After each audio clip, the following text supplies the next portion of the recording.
জ্ঞানেশ কুমারের ইমপিচমেন্ট প্রস্তাব খারিজ করা হয়েছে। লোকসভা রাজ্যসভায় অপসারণের নোটিশ খারিজ করা হলো।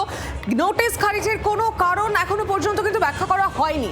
সংসদে দুপক্ষেই অপসারণের নোটিশ বিরোধীদের। জ্ঞানেশ কুমারের বিরুদ্ধে পক্ষপাতিত্বের অভিযোগ আনে বিরোধীরা। আর বিস্তারিত জানি, এই নিয়ে সঙ্গে রয়েছেন প্রতিনিধি রাজীব চক্রবর্তী। রাজীব,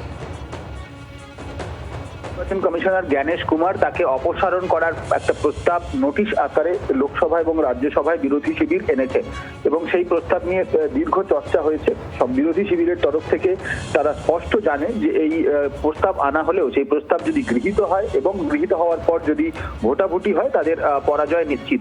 তারপরেও তারা এই প্রস্তাব এনেছে, তার কারণ সংসদে আলোচনা হোক এবং জ্ঞানেশ কুমার পক্ষপাতিত্ব করছেন এই অভিযোগ তারা তুলে সারা দেশের কাছে বার্তা দিতে চেয়েছে।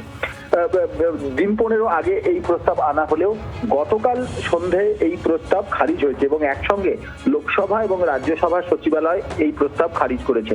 বিরোধী শিবিরের বক্তব্য যে প্রস্তাবটি খারিজ করার সময় কোনো কারণ দর্শানো হয়নি। কোন কারণে এই প্রস্তাব অর্থাৎ এই নোটিশ খারিজ করা হয়েছে বিরোধীদের তা দর্শানো হয়নি এবং সেই অধিকার যদিও লোকসভা এবং রাজ্যসভার সচিবালয়ের এবং লোকসভার স্পিকার রাজ্যসভার চেয়ারম্যানের রয়েছে, কিন্তু তাদের বক্তব্য যে এক্ষেত্রে কোন কারণে অর্থাৎ কোনো টেকনিক্যাল গ্রাউন্ড নাকি কোনো কারণে খারিজ করা হয়েছে তা তাদের বলা উচিত ছিল।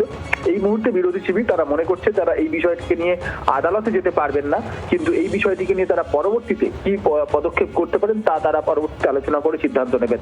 তোমাকে জানিয়ে রাখি, এসআইআর এবং নির্বাচন প্রক্রিয়াতে মুখ্য নির্বাচন কমিশনার জ্ঞানেশ কুমার তিনি পক্ষপাতিত্ব করছেন, এই অভিযোগ রাজনৈতিকভাবে বিভিন্ন মঞ্চে আমরা দেখেছি, কিন্তু এক্ষেত্রে বিরোধী শিবির তারা সংসদে এই বিষয়টি এনে সারা দেশের কাছে বার্তা দিতে চেয়েছিল।